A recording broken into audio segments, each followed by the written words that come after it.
Donc on a souhaité faire cette conférence de presse parce que le contexte aujourd'hui international, national, nous amène à nous exprimer d'abord avec la plus grande gravité parce que on voit ce qui se passe à Gaza et mon ami Jean-Pierre Marchaud nous a bien situé la situation que la France aujourd'hui n'a plus de voix qui pèse à l'échelle internationale.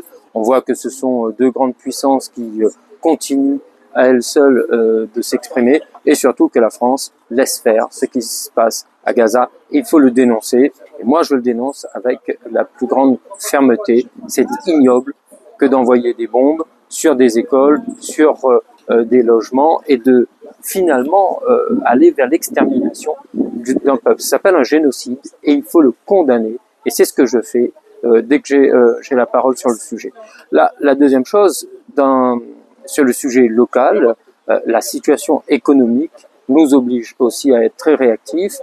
Il faut écouter les propositions sur la relance de l'activité économique dans le BTP, dans le domaine agricole. Sur le BTP, je l'ai dit, c'est la commande publique qui va être facilitée, qui pourra apporter des réponses en termes de création d'emplois. Et dans le domaine agricole, toujours sur l'emploi.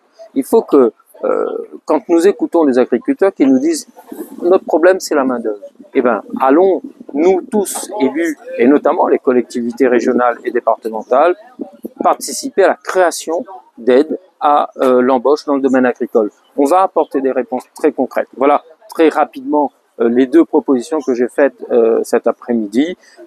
Le domaine, bien sûr, économique est beaucoup plus vaste, mais il est important de cibler déjà nos interventions là-dessus.